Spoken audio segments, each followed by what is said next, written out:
ಕೃಷಿ ವಲಯದ ಬಲವರ್ಧನೆ ಹಾಗೂ ರೈತರ ಕಲ್ಯಾಣಕ್ಕಾಗಿ ಕೇಂದ್ರ ಸರ್ಕಾರ ದೇಶಾದ್ಯಂತ ವಿಕಸಿತ ಕೃಷಿ ಸಂಕಲ್ಪ ಅಭಿಯಾನವನ್ನು ಇದೇ ತಿಂಗಳ 12ರವರೆಗೆ ಹಮ್ಮಿಕೊಂಡಿದೆ. ಈ ಹಿನ್ನೆಲೆಯಲ್ಲಿ ಕೃಷಿ ವಿಜ್ಞಾನಿಗಳು, ಅಧಿಕಾರಿಗಳು ರೈತರ ಬಳಿಗೆ ತೆರಳಿ ಕೃಷಿ ಚಟುವಟಿಕೆ, ಬೀಜೋಪಚಾರ, ಬಿತ್ತನೆ ಬೀಜ, ರಸಗೊಬ್ಬರ ಸೇರಿದಂತೆ ಕೃಷಿ ವಲಯದ ವಿವಿಧ ವಿಚಾರಗಳ ಕುರಿತು ನೇರ ಸಂವಾದ ನಡೆಸುತ್ತಿದ್ದಾರೆ. ಕಳೆದ ಒಂದು ವಾರದಿಂದ ಅಭಿಯಾನ ರಾಜ್ಯದ ವಿವಿಧ ಜಿಲ್ಲೆಗಳಲ್ಲಿ ಯಶಸ್ವಿಯಾಗಿ ನಡೆಯುತ್ತಿದೆ. ಉತ್ತಮ ಇಳುವರಿಯೊಂದಿಗೆ ರೈತರ ಆದಾಯವನ್ನು ದುಪ್ಪಟ್ಟುಗೊಳಿಸುವ ಉದ್ದೇಶದಿಂದ ವಿಜಯಪುರ ಜಿಲ್ಲೆ ತಿಕೋಟಾ ತಾಲೂಕಿನ ಹೊನವಾಡದಲ್ಲಿಂದು ವಿಕಸಿತ ಕೃಷಿ ಸಂಕಲ್ಪ ಅಭಿಯಾನ ಆಯೋಜಿಸಲಾಗಿತ್ತು. ಈ ವೇಳೆ ವಿಜ್ಞಾನಿಗಳು ರೈತರಿಗೆ ಕೃಷಿಯಲ್ಲಿ ವಿವಿಧ ರೀತಿ ಸುಧಾರಣೆಗಳನ್ನು ಅಳವಡಿಸಿಕೊಳ್ಳುವ ಕುರಿತು ಮಾಹಿತಿ ನೀಡಿದರು.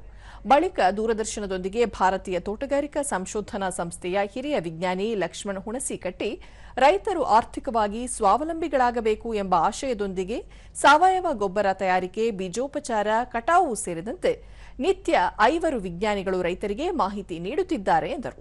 ಮನವರಿಕೆ ಮಾಡುತ್ತಿದ್ದಾರೆ. ಈ ಕಾರ್ಯಕ್ರಮ 12 ಜೂನ್ವರೆಗೂ ನಡೆಯುತ್ತದೆ. ಕೃಷಿ ತರಬೇತಿ ಕೇಂದ್ರದ ಅಧಿಕಾರಿ ಮುರುಗೇಂದ್ರ ಮುಂಗಾರು ಕೃಷಿಯಲ್ಲಿ ರೈಜೋಬಿಯಂ, ಟ್ರೈಕೋಡರ್ಮಾಗಳ ಬಳಕೆಯಿಂದ ಕೀಟನಾಶಕಗಳನ್ನು ತಡೆಗಟ್ಟುವ ಬಗ್ಗೆ ರೈತರಿಗೆ ಸಮಗ್ರ ಮಾಹಿತಿ ಒದಗಿಸಲಾಗಿದೆ ಎಂದರು. ಪಡೆದುಕೊಂಡು ಆ ಒಂದು ಆರ್ಥಿಕ ಜೀವನ ಮಟ್ಟ ರೈತರ ತಾವೇ ಅನುಭವಿಸಬಹುದು ಅಥವಾ ಒದಗಿಸಬಹುದು ಅನ್ನುವಂಥ ನಾವು ಮಾಹಿತಿಯನ್ನು ಸವಿಸ್ತಾರವನ್ನು ನಾವು ಆಯಾ ಒಂದು ಹಳ್ಳಿಗಳಿಗೆ, ಗ್ರಾಮಗಳಿಗೆ ಹೋಗಿ ಅವರು ಮುಂದೆ ನಾವು ಪ್ರಾಕ್ಟಿಕಲಿ ಮಾಡಿ ಅವರಿಗೆ ನಾವು ತೋರಿಸ್ತೇವೆ. ಕಲಬುರಗಿ ಜಿಲ್ಲೆ ಚಿತ್ತಾಪುರ ತಾಲೂಕಿನ ಬಾಗೋಡಿ ಗ್ರಾಮದಲ್ಲಿಂದು ಭಾರತೀಯ ಕೃಷಿ ಸಂಶೋಧನಾ ಸಂಸ್ಥೆ ಸೇರಿದಂತೆ ವಿವಿಧ ಸಂಸ್ಥೆಗಳ ಆಶ್ರಯದಲ್ಲಿ ವಿಕಸಿತ ಕೃಷಿ ಅಭಿಯಾನ ಕಾರ್ಯಕ್ರಮ ಏರ್ಪಡಿಸಲಾಗಿತ್ತು. ಈ ವೇಳೆ ವಿಜ್ಞಾನಿಗಳು ಕೀಟ, ಮಣ್ಣು, ಗೊಬ್ಬರ ಇತ್ಯಾದಿಗಳಲ್ಲಿ ರೈತರು ಎದುರಿಸುತ್ತಿರುವ ಸಮಸ್ಯೆಗಳ ಪರಿಹಾರಕ್ಕೆ ಸೂಕ್ತ ಮಾಹಿತಿಯನ್ನು ನೀಡಿ ಜಾಗೃತಿಗೊಳಿಸಿದರು. ಬಳಿಕ ದೂರದರ್ಶನದೊಂದಿಗೆ ಭಾರತೀಯ ತೋಟಗಾರಿಕಾ ಸಂಸ್ಥೆಯ ಪ್ರಧಾನ ವಿಜ್ಞಾನಿ ಡಾ ಬಾಲಕೃಷ್ಣ ಮುಂಗಾರು ಕೃಷಿಯಲ್ಲಿ ರೈತರು ತಳಿ ಆಯ್ಕೆ, ತಂತ್ರಜ್ಞಾನ ಬಳಕೆಯಲ್ಲಿ ಯಾವ ಸುಧಾರಿತ ಕ್ರಮಗಳನ್ನು ಅನುಸರಿಸಬೇಕು ಎಂದು ಮಾಹಿತಿ ನೀಡಲಾಯಿತು ಎಂದರು. ಪ್ರತಿಯೊಂದು ಬೆಳೆ ಬಗ್ಗೆ, ಪ್ರತಿಯೊಂದು ತಂತ್ರಜ್ಞಾನಗಳ ಬಗ್ಗೆ ಮಾಹಿತಿ ಕೊಟ್ಟು ರೈತರಿಗೆ ಅನುಕೂಲ ಮಾಡಿಕೊಡ್ತಾ ಇದೆ.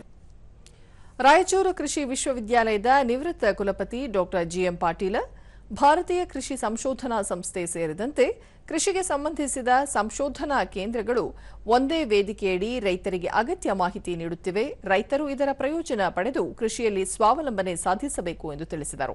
ಬೆಳೆಗಳ ಬಗ್ಗೆ ಮತ್ತು ಐಎಚ್ಆರ್ನಲ್ಲಿ ತಳಿಗಳ ಅಭಿವೃದ್ಧಿ ಬಗ್ಗೆ ಮಾಹಿತಿಯನ್ನು ನೀಡಿ ರೈತರಿಗೆ ಹೆಚ್ಚು ವಿವಿಧವಾದಂತಹ ಬೆಳೆಯನ್ನು ಬೆಳೆಯಿರಿ ಅಂತ ಹೇಳಿ ಅನುಕೂಲವನ್ನು ಮಾಡಿ ಮಾಹಿತಿಯನ್ನು ನೀಡಿ ಅನುಕೂಲ ಮಾಡಿಕೊಟ್ಟಿದ್ದಾರೆ.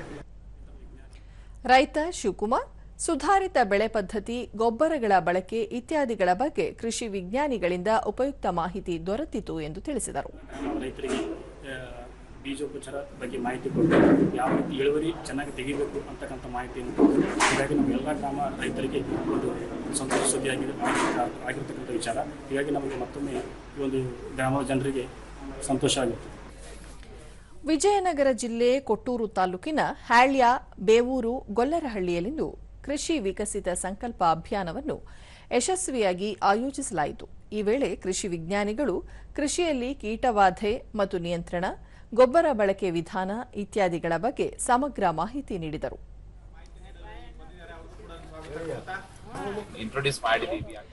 ಬಳಿಕ ಸುದ್ದಿಗಾರರೊಂದಿಗೆ ನ್ಯಾಷನಲ್ ಬ್ಯೂರೋ ಆಫ್ ಅಗ್ರಿಕಲ್ಚರ್ ವಿಜ್ಞಾನಿ ಡಾ ಡೇವಿಡ್, ಬಳ್ಳಾರಿ, ವಿಜಯನಗರ ಜಿಲ್ಲೆಗಳಲ್ಲಿ ಕೇಂದ್ರ ಸರ್ಕಾರದ ಕೃಷಿ ವಿಕಸಿತ ಅಭಿಯಾನ ಆಯೋಜಿಸುತ್ತಿದ್ದೇವೆ. ಈ ವೇಳೆ ರೋಗ ನಿಯಂತ್ರಣ, ಪರಿಸರ ಸ್ನೇಹಿ ರಾಸಾಯನಿಕಗಳ ಬಳಕೆ ಇತ್ಯಾದಿಗಳ ಕುರಿತು ಮಾಹಿತಿ ನೀಡಲಾಯಿತು ಎಂದು ತಿಳಿಸಿದರು. ಇದು ಇನ್ಫಾರ್ಮೇಶನ್ ಸಿಗ್ತದೆ, ಅದು ಒಳ್ಳೆಯದು. ಅದು ಸ್ವದಾನೆ ನಮಗೆ ಇದು ನಮ್ದು ರಿಸರ್ಚ್ ಸ್ವಲ್ಪ ಮೋಡಿಫೈ ಮಾಡಿಬಿಟ್ಟು ಅವ್ರಿಗೆ ಏನ್ ಮಾಡ್ಬೇಕಂತ, ಅವ್ರಿಗೆ ರೈತರಿಗೆ ಏನ್ ಕೊಡಬೇಕಂತ ನಮ್ಗೆ ಸ್ವಲ್ಪ ಐಡಿಯಾ ಸಿಗ್ತದೆ. ಹಗರಿ ಕೃಷಿ ಸಂಶೋಧನಾ ಕೇಂದ್ರದ ವಿಜ್ಞಾನಿ ಡಾ ನವೀನ್ ಕುಮಾರ್ ಮಣ್ಣು ಪರೀಕ್ಷೆ ಹಾಗೂ ಮಹತ್ವದ ಬಗ್ಗೆ ರೈತರಿಗೆ ಸವಿಸ್ತಾರವಾಗಿ ವಿವರಿಸಲಾಯಿತು. ಈ ಭಾಗದಲ್ಲಿ ಸಮಸ್ಯೆಯಾಗಿರುವ ಸೈನಿಕ ಹುಳದ ನಿಯಂತ್ರಣ ಕುರಿತು ಮಾಹಿತಿ ನೀಡಲಾಯಿತು ಎಂದು ಹೇಳಿದರು. ಕೂತು ತಮ್ಮ ಒಂದು ಅಭಿಪ್ರಾಯಗಳನ್ನು ತಿಳಿಸಿದರು. ಅದೇ ತರ ನೇರ ಸಂವಾದದಲ್ಲೂ ಕೂಡ ರೈತರು ಸುಮಾರು ಮಾಹಿತಿಯನ್ನು ನಾವು ನಮ್ಮಲ್ಲಿ ತಿಳ್ಕೊಂಡ್ರು. ರೈತ ಲಿಂಗನಗೌಡ ಇಳುವರಿ ಹೆಚ್ಚಳ, ಮೆಕ್ಕೆಜೋಳದ ಕೀಟ ನಿಯಂತ್ರಣ, ಗೊಬ್ಬರಗಳ ಬಳಕೆ ಇತ್ಯಾದಿಗಳ ಬಗ್ಗೆ ವಿಜ್ಞಾನಿಗಳಿಂದ ಸಮಗ್ರ ಮಾಹಿತಿ ದೊರೆಯಿತು ಎಂದರು.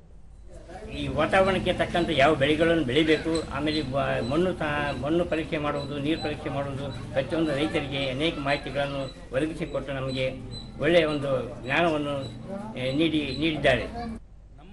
ರೈತ ಮಹಾಂತೇಶ್, ಈರುಳ್ಳಿ ಬೆಳೆಗೆ ಸಮಸ್ಯೆಯಾಗಿದ್ದ ಕೀಟ ನಿಯಂತ್ರಣದ ಕುರಿತು ಸಾಕಷ್ಟು ಮಾಹಿತಿ ಲಭ್ಯವಾಗಿದೆ.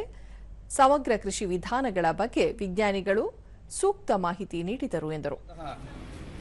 ಹುಳುಗಳ ಸಮಸ್ಯೆಯನ್ನ ಅವರಿಗೆ ತಿಳಿಸಿ ಆ ಹುಳುಗಳನ್ನು ಹೇಗೆ ನಿಯಂತ್ರಣ ಮಾಡಬೇಕೆಂದು ಇಲ್ಲಿ ಸವಿವರವಾಗಿ ತಿಳಿಸಿಕೊಟ್ಟಿರುತ್ತಾರೆ.